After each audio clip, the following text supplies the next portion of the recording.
예, 우리 6월 달에는 계속해서 예배와 찬양에 관한 주제로 하나님의 말씀을 나누고 있습니다. 오늘 시편 34편에 있는 말씀을 읽었는데요. 이 찬양의 시를 우리가 읽어보니까 다윗이 기록한 시죠. 참 성령의 충만함으로 기록한 시입니다. 하나님을 향한 이 찬양이 가득한 시라는 것을 이 말씀을 통해서 우리가 느낄 수가 있습니다. 1절 말씀에 한번 보십시오. 내가 여호와를 항상 송축하며 내 입술로 항상 주를 찬양하리이다. 하나님으로부터 깊은 은혜를 체험하게 되었습니다. 다윗이요. 깊은 은혜를 경험하고 너무 감격스러워서 뜨거운 마음을 가지고 하나님의 이름을 높여 부르고 있습니다. 다윗이 하나님을 찬양하는데 어떻게 부르겠다, 찬양하겠다, 송축하겠다 하고 있습니까? 오늘 1절 말씀에만 봐도 두 번이나 이렇게 반복되고 있는 게 항상이죠. 항상 송축하겠습니다. 내 입술로 항상 주를 찬양하겠습니다. 단 몇 번만 좋은 일만 있을 때에 하나님을 찬양하겠다는 뜻이 아닙니다. 힘들고 어려운 일이 생길 때에도, 고통과 괴로움 가운데 도무지 찬양할 힘이 없을 그때에도 내가 하나님을 찬양하겠습니다. 이런 고백이죠. 항상 주를 찬양하겠다는 이 말씀을 우리의 삶 가운데 적용해 보면 우리가 어떻게 고백할 수 있겠습니까? 아침에 눈을 뜨고 잠에 깨어날 때에 내가 주님을 찬양합니다. 이렇게 고백할 수 있겠죠. 또 샤워를 할 때에, 밥을 먹을 때에, 운전을 할 때에, 또 사람들을 만날 때에, 복잡한 일, 어려운 일을 만날 때에, 기쁘고 즐거운 일을 만날 때에 우리는 언제나 어디서나 모든 일 가운데서 하나님을 찬양하겠습니다. 이게 항상 주를 찬양하는 것이죠. 제가 지난 목요일 날에 오일 교환을 위해 딜러샵에 차를 맡겼습니다. 교회로 돌아왔는데 보니까 제 손에 가방이 없는 거예요. 가방을 차에다가 두고 왔습니다. 그러면서 저 자신에게 실망을 했습니다. 왜 이렇게 정신이 없지? 지금 또 그곳에 가면 또 가는데 10분, 오는데 10분 걸리고 또 찾는다고 또 사람을 만나야 되고 기다려야 되는데 한 30분을 그냥 이렇게 시간을 버려야 한다니, 좀 시간 낭비할 것을 생각하니까 바보 같아 하며 제 스스로를 자책했습니다. 가방을 찾고 이제 교회로 돌아왔습니다. 교회 문을 열려고 하는데 손에 열쇠가 없는 거예요. 그러니까 그 열쇠도 집에서 놔두고 온 거예요. 또 집에 갔다가 다시 와서 이제 문을 열고 이렇게 했는데 저 스스로에게 왜 이럴까? 제게 막 이렇게 화가 나더라고요. 가끔씩 연세 드신 우리 성도님들께서 이런 이야기를 하시는 것을 듣게 됩니다. 자주 깜빡하고 뭔가 잃어버렸다는 것을 말씀하시면서 자신에게 너무 실망이 크다는 그 말씀이 무엇인지 조금 이해하게 되더라고요. 사실 수고는 제가 한 것이 아니라 제 아내가 이 딜러샵까지 운전해주고 또 교회까지 오고 또 집으로 갔다가 오며 이렇게 수고했는데, 저는요 제 자신을 향해서 왜 이럴까 하며 불평과 원망이 가득했습니다. 이 말씀을 준비하면서 그때 그 상황이 생각이 나더라고요. 그때 내가 찬양했는가? 내 입술에 찬양이 있었는가? 그래도 가방을 잃어버리지 않았는데 그에 대해서 감사했는가? 또 딜러샵과 이렇게 거리가 멀면 더 많은 시간을 낭비하게 되는데 가까운 것에 대해서 내가 감사했는가? 또 아내가 운전해 준 것에 대해서 내가 감사했는가? 하나님을 찬양하십시오 이렇게 설교는 하지만 제 입술에 어려운 일을 만나게 되니 찬양이 없음을 보게 되었습니다. 오늘 이 시편 34편의 이 찬양이 저와 여러분들의 찬양이 되기를 소원합니다. 내가 항상 주를 찬송하겠다, 이 다윗의 입술이 저와 여러분들의 입술이 되기를 소원합니다. 하나님을 만나고 그 하나님을 체험한 후 뜨거운 가슴 가운데 나온 이 신앙 고백이 저와 여러분들의 신앙 고백이 될 수 있기를 바랍니다. 오늘 다윗이 항상 주를 찬양하겠다고 그렇게 감격스러워 하며 가슴 뜨겁게 찬양했는데 이렇게 찬양할 수 있었던 그 이유가 무엇인지 오늘 말씀을 통해서 같이 은혜를 나누기를 원합니다. 첫 번째로 다윗이 내가 항상 주를 찬양하겠다 그렇게 고백한 것은 하나님이 내 기도에 응답하셨기 때문입니다. 내 기도에 응답하셨다며 하나님께 내가 항상 찬양하겠다고 그렇게 고백하고 있는 것이죠. 오늘 본문 4절에 있는 말씀인데요. 우리 같이 한번 읽어보도록 하겠습니다. 시작. 내가 여호와께 간구하매 내게 응답하시고 내 모든 두려움에서 나를 건지셨도다. 아멘. 다윗이 지금 기도를 드렸는데 하나님이 응답하신 거죠. 어떻게 응답하셨습니까? 모든 두려움에서 건져주셨습니다. 또 6절에 있는 말씀에 보니까 또 같은 말씀인데요. 이 공고한 자가 부르짖음에 여호와께서 들으시고 모든 환난에서 구원하셨도다. 다윗이 하나님께 기도했는데 하나님께서 어떻게 들으셨다고요? 어떻게 응답하셨다고요? 모든 환난에서 구원해 주셨다며 그렇기 때문에 내가 항상 주를 찬양하겠습니다. 이렇게 고백하는 것이죠. 도대체 다윗에게 무슨 일이 있었던 것일까요? 시편 34편 1절 시작하기 전에 이 표제에 보니까 이렇게 기록되어 있습니다. 이걸 보니까 이 시편을 기록한 배경을 우리가 알 수 있습니다. 뭐라고 기록되어 있습니까? 다윗이 아비멜렉 앞에서 미친 채 하다가 쫓겨나서 지은 시. 이 시편 34편은요 그냥 다윗이 기록한 시가 아니라 뭔가 사연이 있다는 거죠. 이 성경에 그런 다윗의 이 시를 기록한 그 이유와 배경을 가지고 사연을 가지고 기록한 시편입니다. 여기서 아비멜렉은 아기스라고 불리는 이 블레셋에 5개의 나라가 있는데 그 도시가 있는데 그 중에 하나 이 가드 왕의 이름입니다. 다윗이 이 아비멜렉 앞에서 위기를 모면한 후에 지금 지은 시라는 거죠. 이 시편에 대한 배경은요 사무엘상 20장 21절에서 그 뒤에 10절에서 15절까지 20장 10절에서 15절까지 나오는 말씀으로 배경을 하고 있습니다. 우리가 잘 알고 있듯이 이 다윗은 어떤 사람입니까? 다윗은요 골리앗을 이기고 이스라엘의 영웅이 되었습니다. 전쟁에 나갈 때마다 큰 전쟁의 승리를 거두었습니다. 그런데 이 사울 왕이 다윗을 시기 질투한 것이죠. 그를 죽이려 했습니다. 그를 쫓아다녔습니다. 다윗은 사울을 피해 도망을 다니다가 다급해져서 지금 어디까지 오게 되었냐면 이방의 땅인 이 원수인 이 나라 이 블레셋까지 오게 되었습니다. 그런데 이 블레셋 사람들이 다윗을 알아보았다는 것이죠. 누구인지 골리앗을 죽였던 자로 이스라엘이 영웅이라고 그렇게 노래로 불려진 그 사람임을 그들이 알아보았습니다. 즉시로 이 다윗이 붙잡혔죠. 그리고 나서 블레셋 이 가드 왕 아비멜렉에게 끌려갔습니다. 그의 심정이 어땠을까요? 이제 잡혀가서 끌려가면 나는 죽게 될 것인데 두려움으로 가득했을 것 같습니다. 지금까지 사울 왕을 피해 도망왔는데 이제는 이방 왕의 손에 죽게 되었다고 그렇게 한탄하지 않겠습니까? 다윗은 너무나 이 다급한 상황에 몰렸을 때에 내가 미친 척 해야 되겠다 그런 생각이 들었습니다. 그러면서 대문짝을 끌어안고 그 대문짝에다가 그적그적거리며 글을 썼습니다. 수염에 침을 흘려서 정말 미친 사람처럼 실성한 사람처럼 행동했습니다. 이 모습을 본 이 아비멜렉은요, 이 다윗이 너무나 기가 막혔습니다. 이게 군인이 맞는가? 군사가 맞는가? 완전히 미친 사람으로 보았습니다.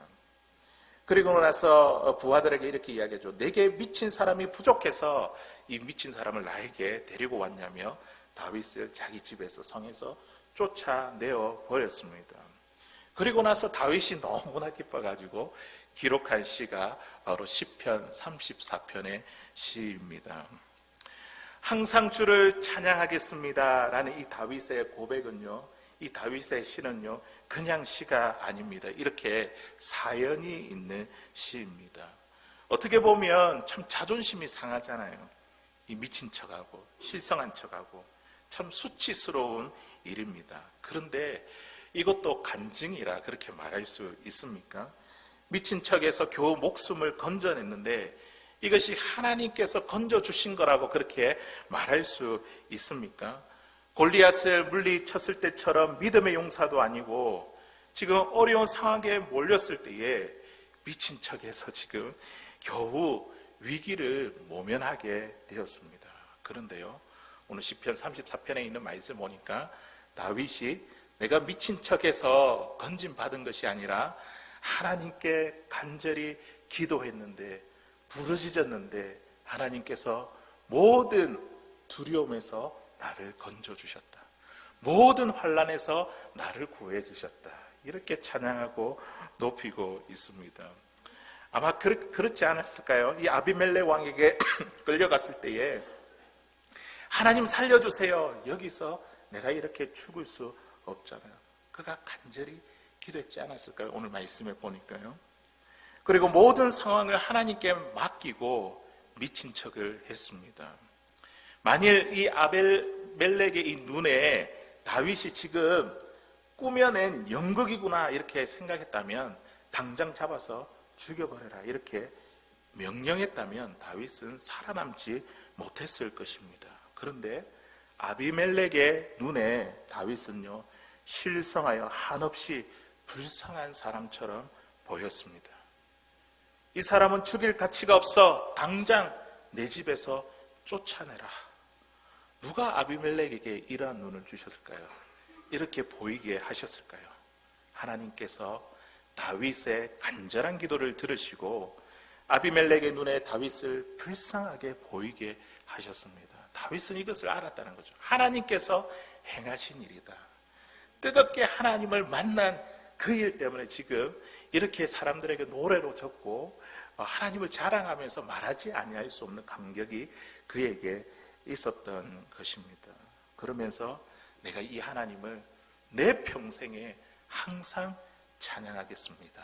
이런 고백을 드렸던 것입니다. 사랑하는 성도 여러분, 우리 인생 가운데 여러 가지 위기가 찾아오는데요.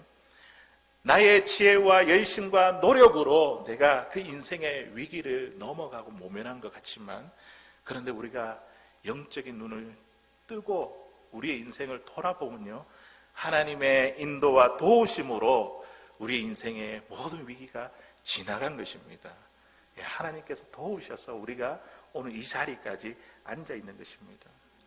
기도 제목을 가지고 우리가 함께 기도했는데, 또 개인적으로 말씀을 붙들고 하나님께 기도했는데, 내가 마음으로 소원하고 생각만 했는데도 하나님은 우리의 마음의 소원을 아시고 내 작은 신음소리까지 응답하신 일들, 우리의 삶을 돌아보면 이 일들이 얼마나 많은지 모릅니다.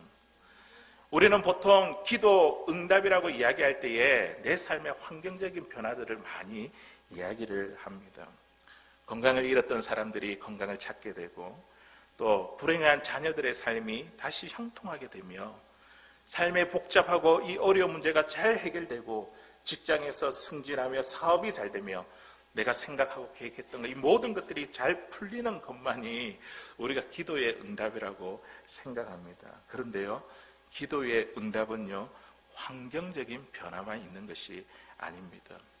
지금 당장 내 삶의 변화, 내 삶의 문제가 해결되지 않는다 할지라도 우리 하나님께서 내 걱정과 근심과 염려를 다 아시고 그것을 사라지게 하시고 나에게 위로와 평안과 쉼을 얻게 하시는 것, 이거 역시 하나님께서 나의 기도에 응답하신 것입니다. 고난을 이길 힘과 담대함과 용기를 주시는 것도 하나님의 기도의 응답이죠. 내 환경이 지금 당장 변화되지 않는다 할지라도 하나님께서 기도하는 자가 변화되게 하는 것, 이것이 하나님께서 우리에게 주시는 또 다른 기도의 응답입니다. 다윗은 아비멜렉 앞에서 위기를 모면했지만 그는요, 여전히 도망자의 신세였습니다. 여전히 사울 왕으로부터, 사울 왕과 그의 군대로부터 다윗은 쫓김을 받았고 또 블레셋 사람으로 하여금 의심을 받고 있습니다. 늘 긴장 속에 살아야 했습니다. 선지자 사무엘이 그를 이스라엘 왕으로 기름을 부었지 않습니까? 그런데 지금 자신의 모습을 보면 왕과는 정말 거리가 먼 그런 삶을 살아가고 있습니다. 하지만 이 다윗은요, 아비멜렉 앞에서 위기를 모면한 이 일 가운데에 기도의 응답을 느꼈고 그리고 하나님의 그 깊은 은혜를 체험하게 되었습니다. 모든 두려움을 건져내신 하나님, 또 모든 환난을 건져내신 그 하나님으로 인하여 내가 항상 주를 찬양하겠다는 것은 하나님께서 그에게 신앙이 더 성숙하도록, 한 단계 그 믿음이 더 성숙하도록 하나님께서 인도해 주신 것입니다. 내가 주를 찬양하겠다는 것은 내 결단인 것 같지만 그런데 그 원인이 무엇입니까? 하나님의 은혜 때문이잖아요. 하나님의 은혜가 그를 찬양하도록 그렇게 만들잖아요. 역대하 15장 4절에 있는 말씀입니다. 우리 같이 한번 읽어보도록 하겠습니다. 시작.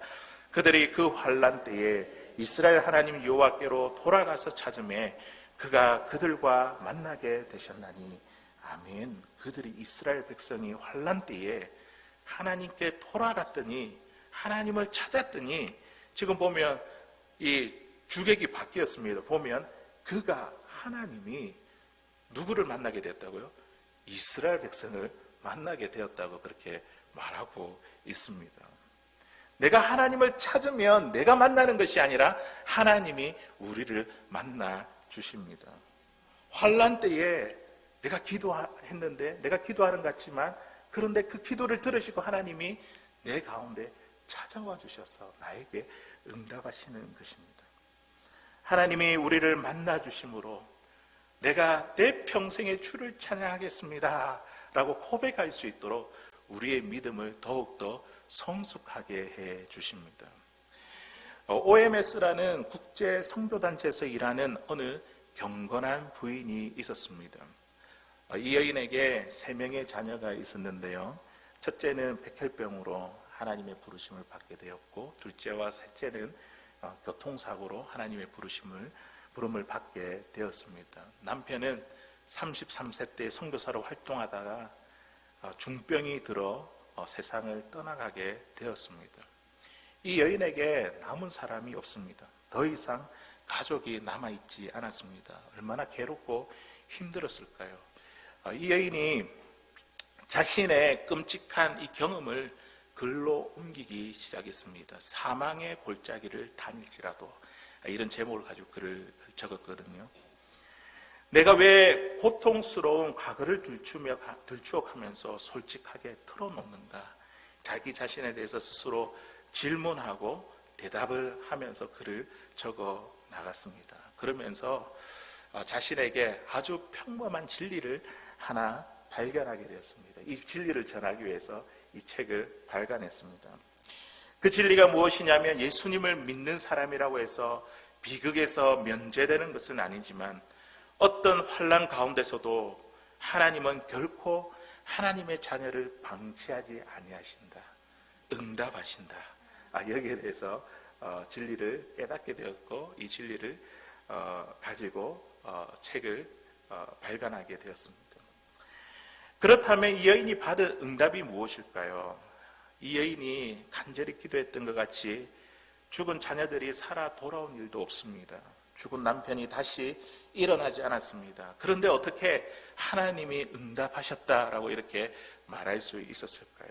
그녀는요, 하나님의 말씀을 통해서 위로받는, 은혜받는 체험을 하게 되었습니다. 죽어가던 아들을 품에 안고 몸부림치던 그 밤에 하나님은요, 자기의 기도를 들으시고 말씀으로 이 여인에게 찾아오셨습니다. 남편이 죽을 힘을 다 쓰던 그 밤에도 주님께서 찾아오셔서 말씀으로 이 여인을 위로해 주셨습니다. 그리고 놀랍게도 말씀 하나하나가 거짓이 아니고 진리였습니다. 흑암을 비추는 빛이었고 마른 입술을 적시는 생수였습니다. 하나님은 환난당한 자신에게, 자신은 불평하고 원망하며 하나님께 부르짖었지만 하나님은 자신을 위로하시면서 말씀으로 그에게 응답하셨습니다. 남편과 자녀들을 돌려주지 않았지만 말씀을 통해 하나님의 놀라운 은혜를 경험하게 되었습니다. 이 여인은 하나님이 기도하신, 기도에 말씀으로 응답하신 그 하나님께 감사하며 찬양하며 지은 그 책이 사망의 음침한 사망의 골짜기를 다닐지라도, 이런 책을 발간했더라고요. 사랑하는 성도 여러분, 우리 하나님은 지금도 우리의 기도에 응답해 주십니다. 지금 당장 내 삶의 변화가 일어나지 않는다 할지라도 우리 하나님은요, 말씀으로 또 기도를 통해서 우리를 위로하시고 또 담대함을 주시고 또 용기를 더하여 주옵시며 또한 우리에게 나의 생각을 바꾸어 주셔서 우리에게 응답해 주십니다. 내 기도에 말씀으로 응답하시는 그 하나님으로 인해 오늘 이 다윗처럼 항상 내가 주를 찬양하겠습니다, 이 고백이 사랑하는 저와 여러분들의 고백이 될 수 있기를 주의 이름으로 간절히 소원합니다. 두 번째로, 다윗이 항상 주를 찬양하겠다는 그 이유는 무엇이냐면 하나님이 나에게 채워주셨기 때문입니다. 부족함이 없는 그 하나님을 노래하고 찬양하고 있습니다. 오늘 본문 9절에 있는 말씀인데요, 같이 한번 읽어보겠습니다. 시작. 너희 성도들아 여호와를 경외하라. 그를 경외하는 자에게는 부족함이 없도다. 하나님이 나의 부족함을 채워주시기 때문에 내 평생에 주를 찬양하겠습니다, 이렇게 고백하고 있습니다.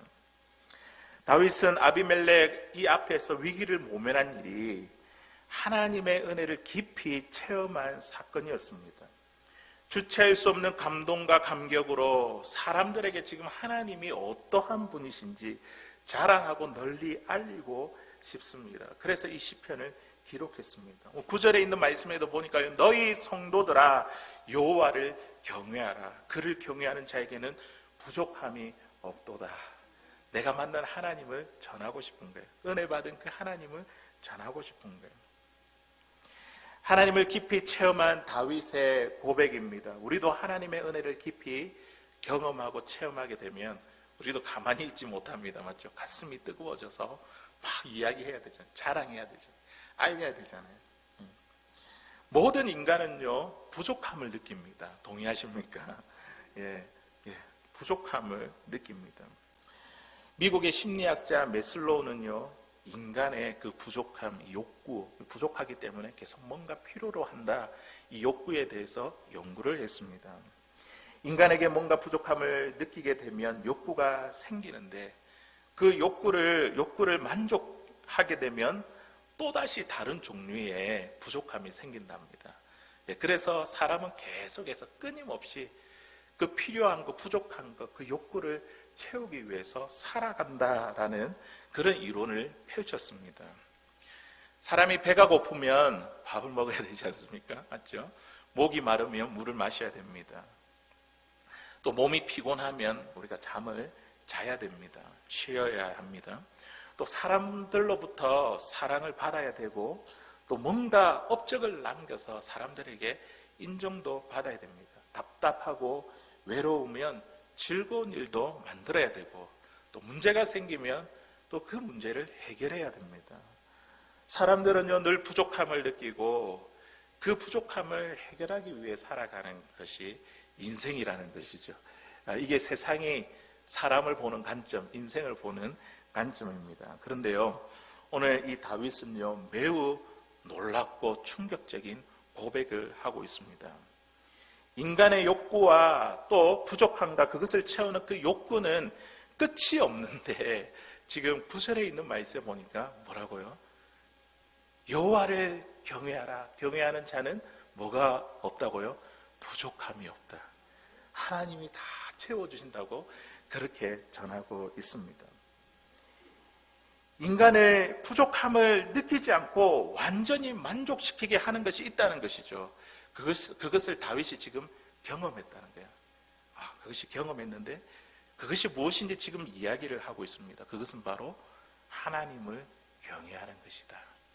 하나님을 경외하게 되면 내 삶의 모든 것이 만족하게 된다. 지금 그것을 전하고 있습니다. 하나님을 경외하는 것이 무엇입니까? 하나님을 두려워하고 그 하나님을 의지하는 것이죠. 하나님을 두려워하고 의지하면 우리의 몸과 마음에 또 영혼에 하나님께서 우리의 모든 필요들을 다 채워주신다는 겁니다. 하나님만이 우리의 인생의 완전한 만족이 된다는 거죠. 우리는 계속해서 필요를 느끼고 그 욕구를 가지고 채워나가지만, 그런데 채우면 채울수록 또 다른 필요를 느끼게 되고 또 채우고, 그렇게 끝이 없는데 그 끝은 어디에 있냐면 하나님을 경외하는 데, 하나님을 두려워하고 하나님을 섬기고 의지하는 데에 그 욕구의 끝이 있다는 거예요. 다윗이 이것을 발견했다는 것입니다. 다윗은 하나님을 두려워했습니다. 그 어떤 것보다도 하나님을 두려워했습니다. 골리앗과 맞서 싸우면서도 골리앗보다 하나님을 더 두려워했습니다. 골리앗에게 이렇게 이야기했죠. 너는 칼과 창과 단창으로 내게 오거니와 나는 만군의 여호와의 이름으로 내게 가노라. 그렇게 이야기를 하죠. 다윗은 거대한 눈앞에 보이는 그 골리앗보다 하나님을 더 두려워했습니다. 다윗에게 사울 왕을 죽일 수 있는 기회가 있었잖아요. 그런데 그렇게 하지 못하고 그의 옷자락만 이렇게 잘랐잖아요. 왜 그랬습니까? 하나님께서 기름 부으셔서 그 종을 세웠기 때문에 함부로 할 수 없었다는 것이죠. 사울 왕을 두려워한 것이 아니라 사울 왕을 기름 부으셔서 세우신 하나님을 더 두려워했습니다. 그렇다면 오늘 이 말씀에 나타난 이 아비멜렉에게 끌려가는 상황은 어떠합니까? 아비멜렉이 두려워서 지금 미친 척 한 것이 아닙니까? 하나님을 더 두려워했다면 골리앗을 상대로 했던 그 담대함으로 지금 맞서야 될 것이 아니겠습니까? 그런데 오늘 시편에 있는 말씀에 보니까 다윗이 하나님께 간절히 기도했습니다. 이 모든 상황을 두고 부르짖어 기도했습니다. 골리앗 때의 모습은 아닐지라도 지금 처해 있는 자신의 상황을 하나님께 맡겼습니다. 나의 몸을, 내 생각을 하나님께 맡겼습니다. 기도하면서 하나님께 의지했습니다.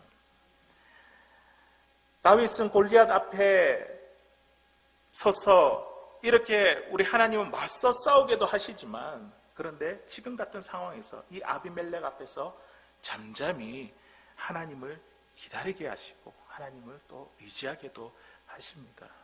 중요한 것은 내가 맞서는가, 내가 하는가, 내가 맞서는가, 내가 잠잠히 하는가, 그것이 아니라 그 모든 상황 가운데서 내가 하나님을 신뢰하는가, 내가 그 하나님을 의지하는가, 하나님을 두려워하는가, 여기에 달려 있습니다.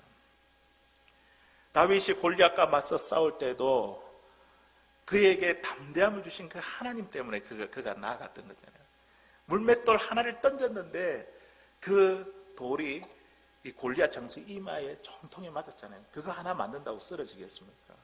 하나님께서 맞고 쓰러지게 하신 것이죠. 그렇게 하나님께서 일하게 하시고, 또 오늘 지금 같은 상황 가운데서는 이 다윗이 두려워하며 하나님께 간절히 기도했을 때에 이 아비멜렉 앞에서는 이 아비멜렉이 다윗을 불쌍히 여기는 눈으로 바꾸어 주셨습니다. 우리가 맞서든지 아니면 이렇게 잠잠하게 하나님의 뜻을 기다리든지 간에 우리는요, 그 하나님을 두려워하는 것이, 어떠한 상황 가운데서 하나님을 두려워하는 것이 중요합니다. 그때 하나님께서 우리의 모든 부족함을 채워주십니다. 하나님이 인간의 부족함을 채워주신다는 것은 우리의 눈에 보이기에 이 물질적으로 채워주는 것만을 말씀하는 것이 아닙니다. 길이 위험하고 위태롭지만 그곳에서 우리에게 평안함을 주시고 담대함을 주시며 위로해 주시니 우리의 삶에 하나님 때문에 부족함이 없는 것입니다.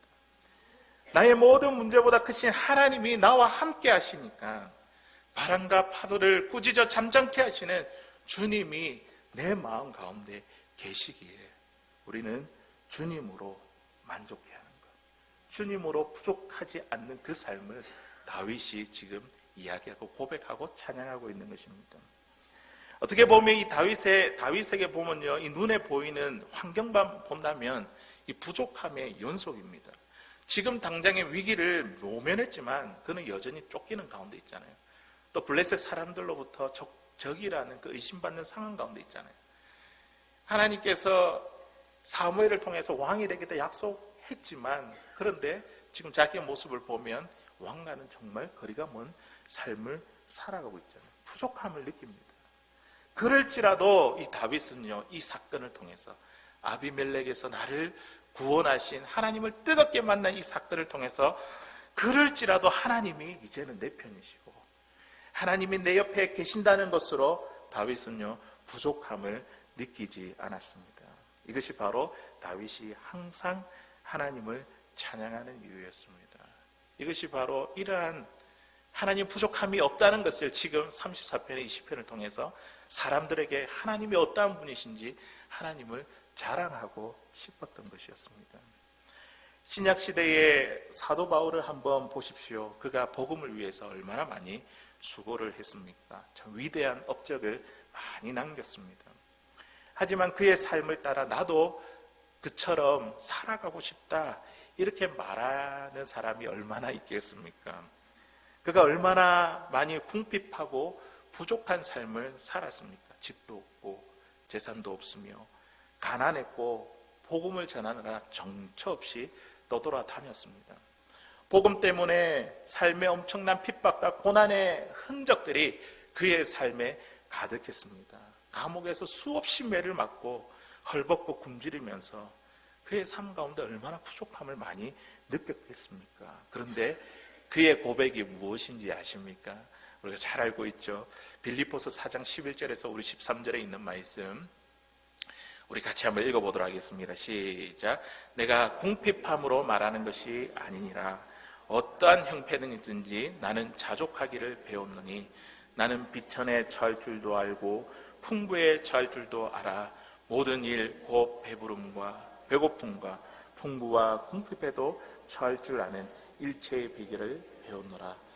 내게 능력 주시는 자 안에서 내가 모든 것을 할 수 있느니라. 아멘. 헐벗고 굶주리면서 그의 삶을 눈으로 보면 부족한 것 투성인데, 그런데 지금 빌립보서 4장 11절 13절에서 어떻게 뭐라고 고백하고 있습니까? 이 빌립보서는 감옥에서 기록한 서신이죠. 그래서 옥중 서신이라 그러죠. 그런데 자기의 삶에 부족함이 없다라고 그렇게 고백하고 있습니다. 어느 상황과 형편에 처해 있든지 만족한다고 지금 고백하고 있습니다. 왜냐하면 예수님이 그의 삶의 주인이 되어 주셔서 나의 부족한 그 모든 것을 풍성하게 채워주시기 때문이라고 그렇게 말하고 있습니다.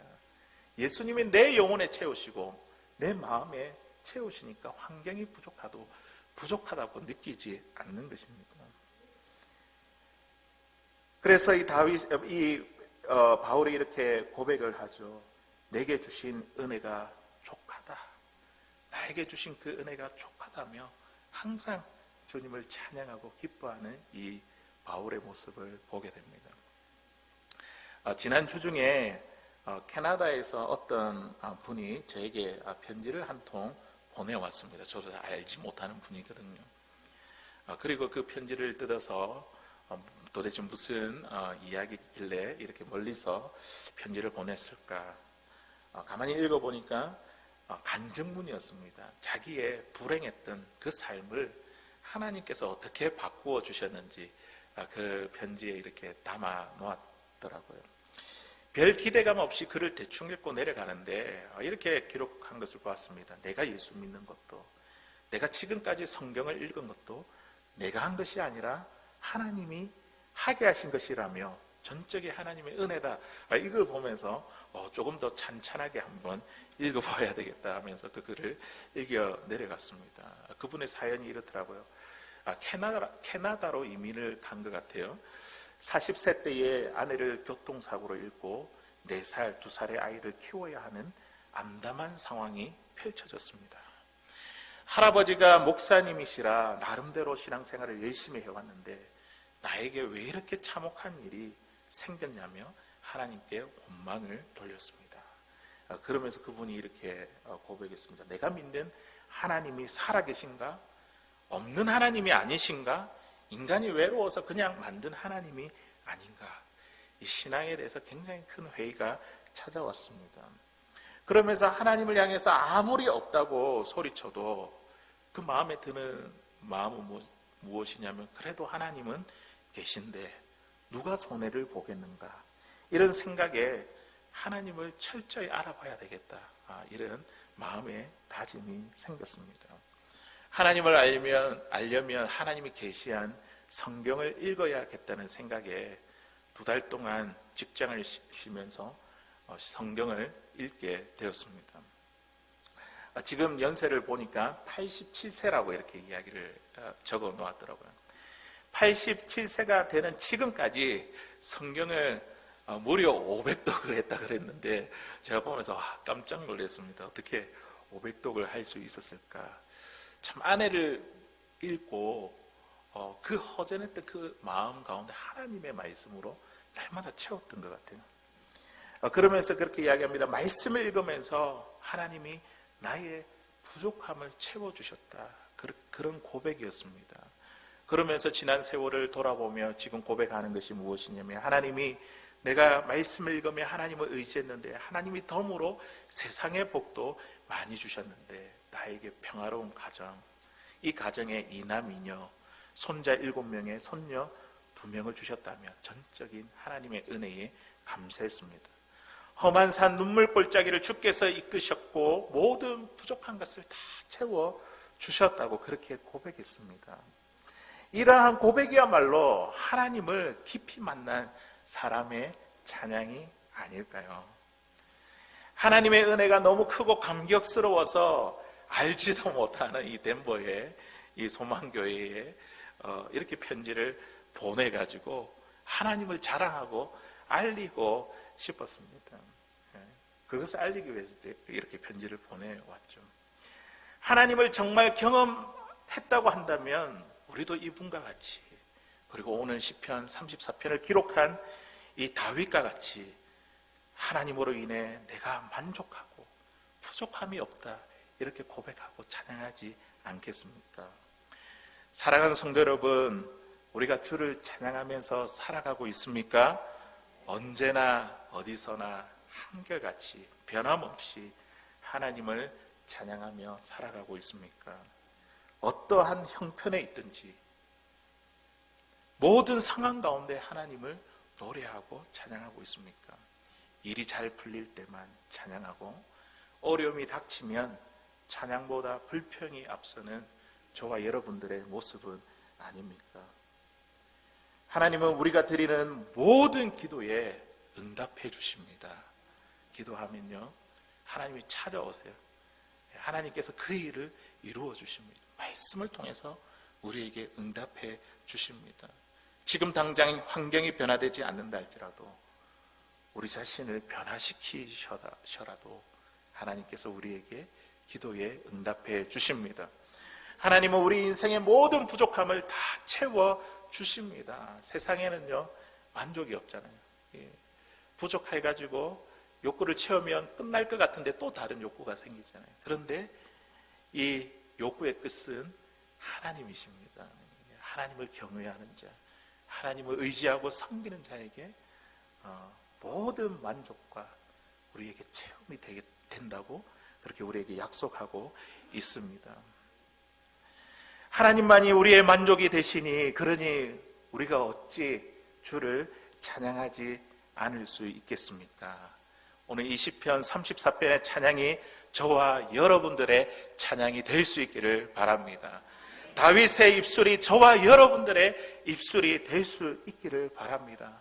항상 이번 한 주일 동안도 주를 찬양하여 우리 하나님께서 우리의 기도에 응답하시고 모든 필요를 채우시는 그 하나님의 은혜를 더 깊이 체험하고 경험하여 항상 주를 찬양할 수 있는 사랑하는 저와 여러분들 다 될 수 있기를 주의 이름으로 간절히 소원합니다.